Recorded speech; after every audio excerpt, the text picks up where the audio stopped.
In this video, I adjust the derailleur, install the dropper, and add the final touches to prepare the Salsa Cassidy for the trail. How will she feel? I've never test rode this bike, so this is a big unknown. Finally, can this enduro beast be my everyday bike?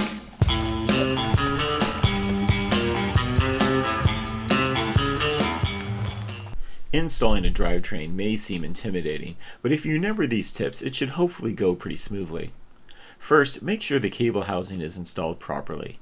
Sometimes when installing the cable, the housing may shift or come loose from the barrel. Second, make sure the barrel is adjusted about 7 to 10 clicks from being fully tightened. This will allow room to adjust later if needed.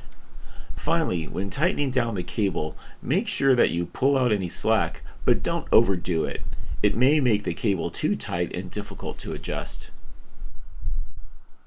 Before installing the chain, use a 2mm hex key to set the top adjustment bolt or high limit screw. It should align with the pulley. Attach the derailleur cable, making sure not to move anything when tightening the clamp bolt. Before adjusting the bottom limit screw, install the chain. Installing a new chain on a 1x system is pretty easy. Mount the chain onto the chain ring and the largest sprocket on the cassette.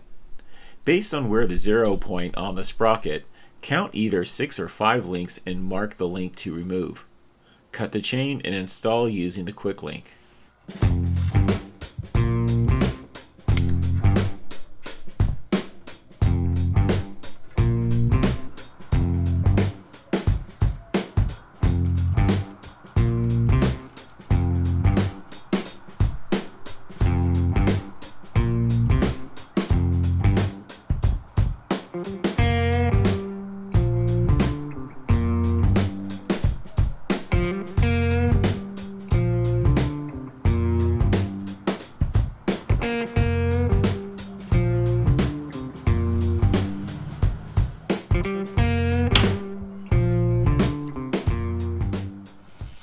Next, you need to shift the chain to the largest sprocket and adjust the low limit screw.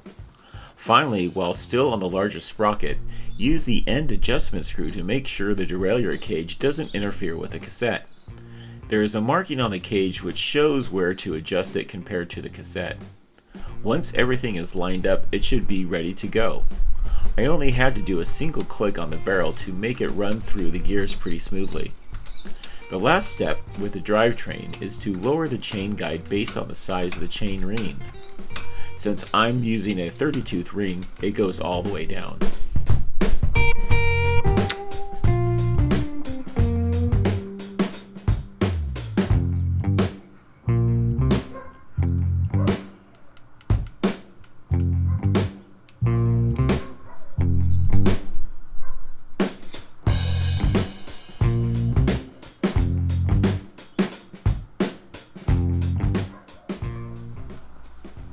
When installing the dropper post, the first thing I do is install the saddle to get a proper measurement for the seat post height fully extended. The saddle I am installing is the WTB Rocket. I really like the wide sizes they offer, as well as the extra padding. I was originally going to use my old Ergon saddle, but found this one to be too comfortable to pass up.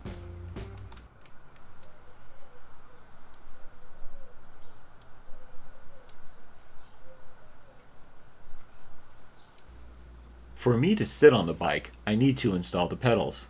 I ordered the Deity Black Cat pedals in bronze to match the bike stem. Once the seat post is installed, I take note of the seat post marker and remove it from the bike.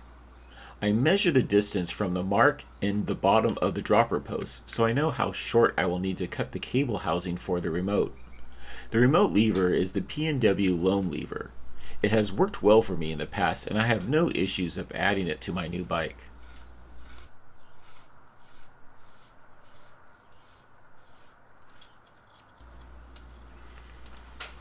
Installing the cable housing for the dropper post is very easy. Just lead it through the opening on the head tube and it pops out the seat stay. There is one other cable housing port for the frame, and I assume it's for the remote lockout for the shock if you happen to have one. This post is a P&W ridge dropper that I pulled from my old bike. It is a bit short at 125mm, so I will need to replace it at some time with either a 150 or 170mm post. Insert the cable through the housing, and once the cable is attached to the post, use carbon paste on the dropper post to make sure the aluminum post doesn't slip or creak against the carbon seat stay. Torque down the seat post clamp and lead the cable through the remote lever. I like the simplicity of the loam lever. It doesn't require anything but a standard derailleur cable.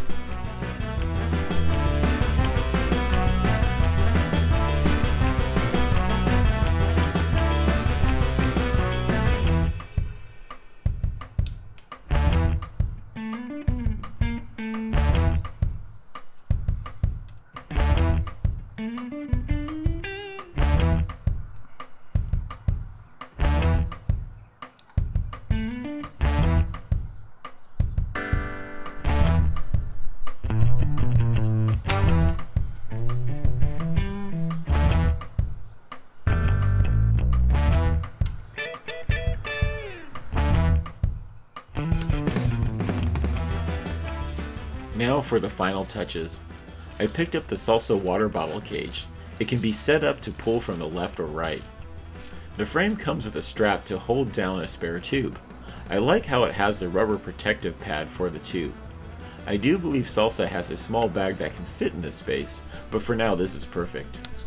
I installed apps from RockShox and Fox to assist with the sag and compression settings, and she is ready to ride.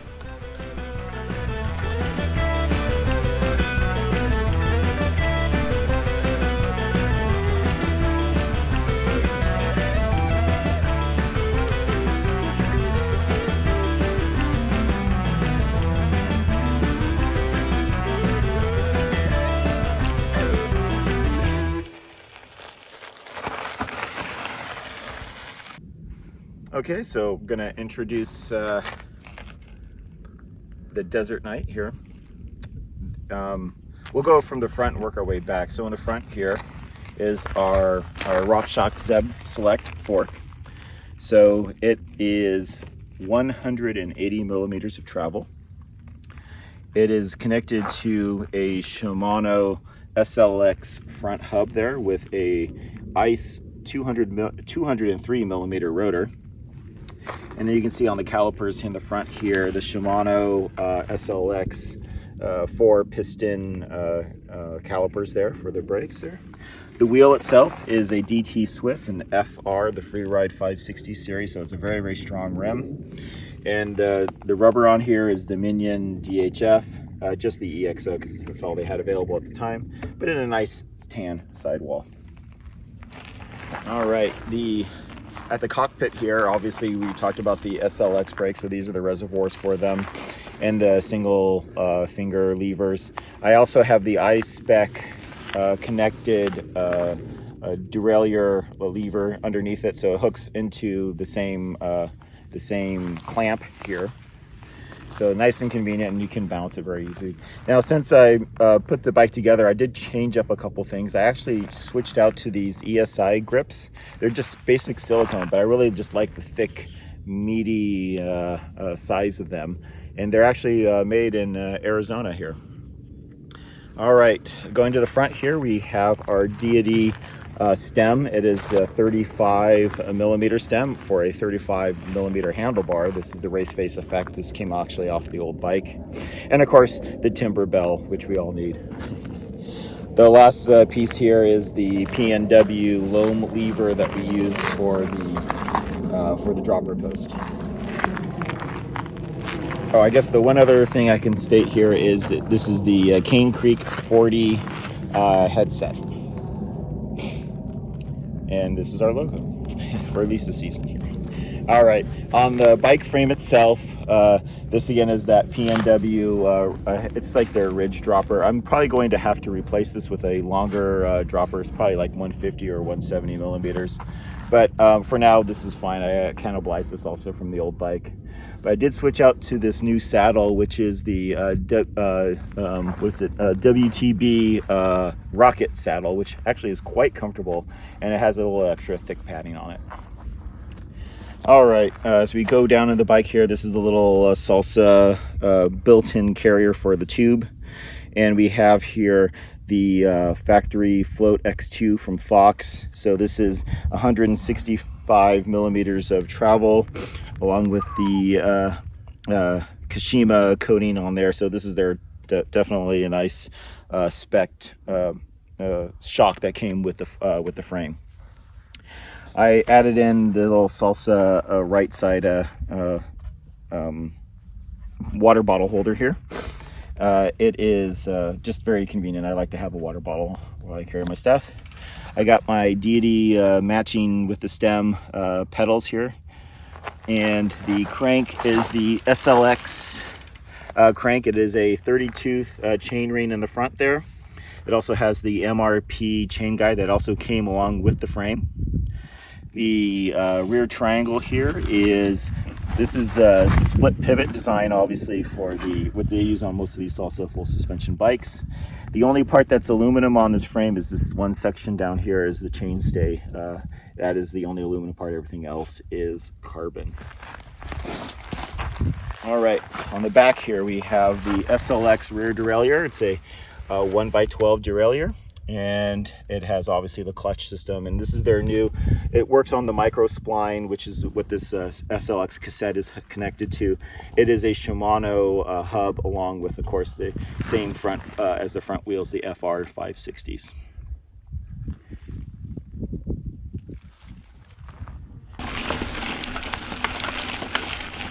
All right, so this is the beginning of the first of the 3 climbs on this trail, and 2 of them here on Ocotillo, the other being on Sidewinder to get to the top.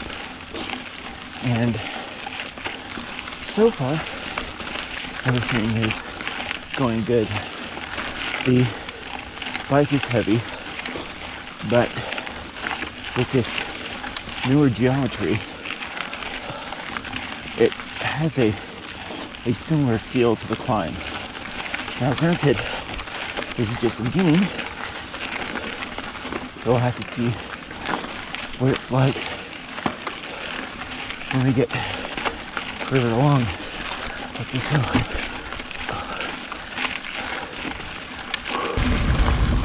The nice thing about this climb is you get breaks between each of them to at least catch your breath.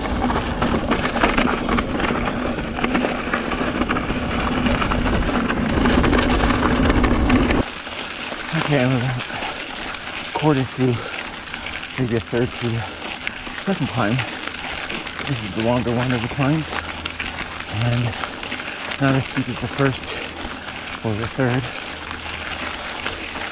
but it's a nice consistent climb.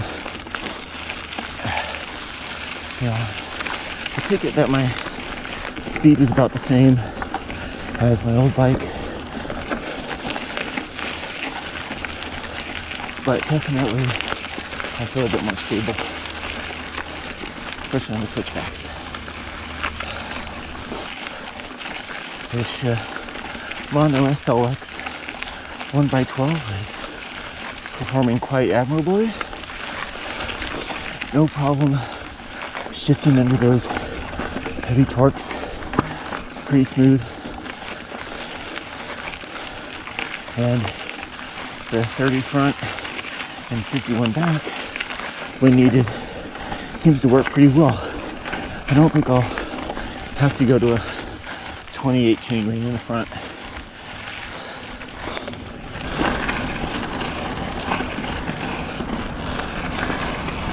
Alright, this climb is generally pretty good, except for this very end part where it's pretty steep. Let this guy go through here. Right there. Alright, here we go.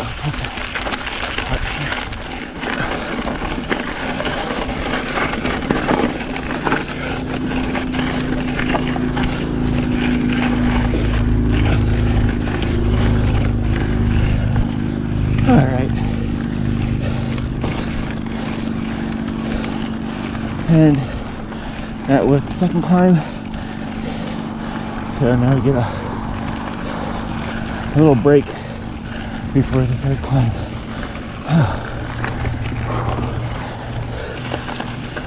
Alright, we're now starting the very beginning of the third climb, which is now Sidewinder.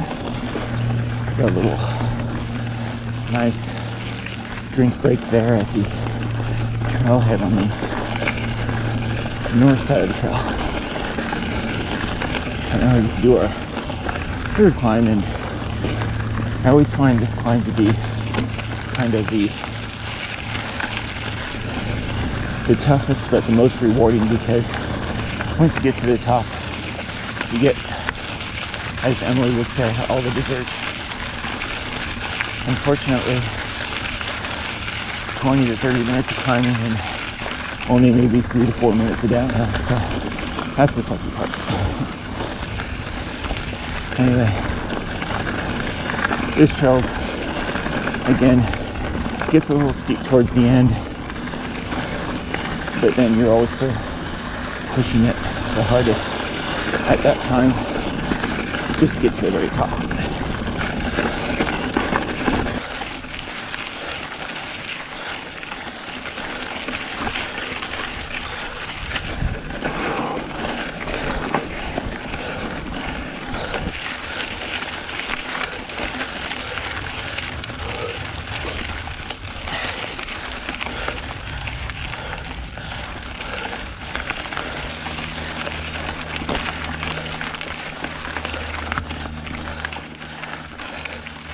All right, here at the top.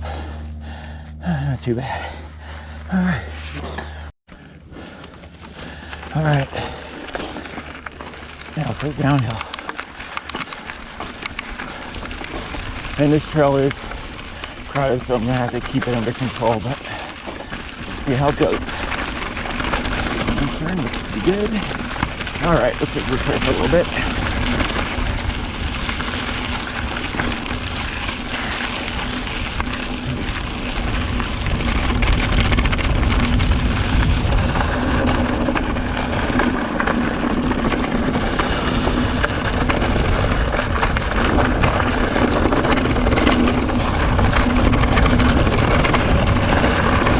Definitely feel definitely more stable than my old bike. This old bike is pretty twitchy. This one goes to that nice small bump compliance really nicely.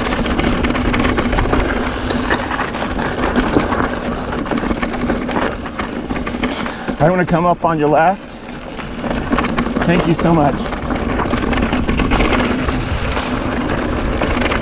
Usually I go through that pretty slowly, but again, it's just keeping me well connected to the ground. As we go a little faster, feel a little bit more confident now. Just don't want to get cocky or anything. Especially on these blind turns.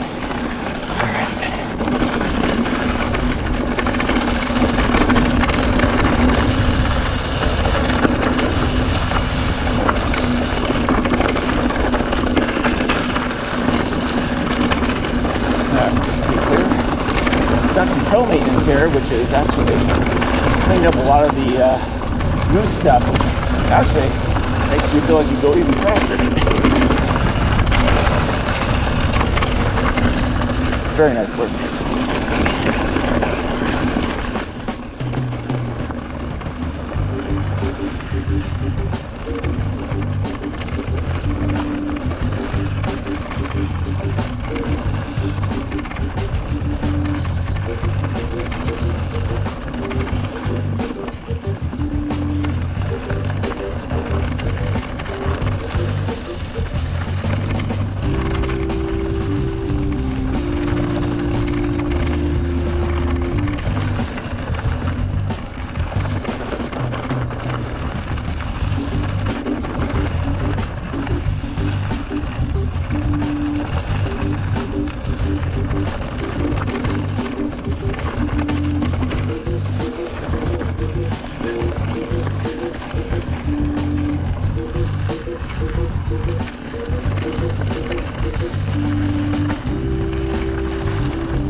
When I bought the bike frame, I went strictly by the geometry numbers.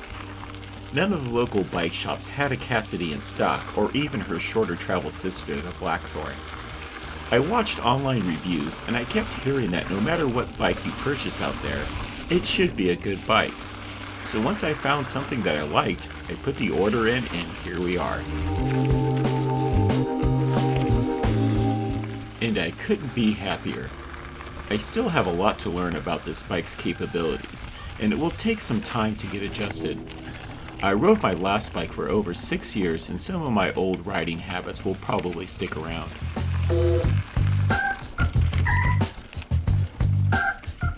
I hear a lot of people complain about enduro bikes having too much travel and would prefer something more playful on their normal trails.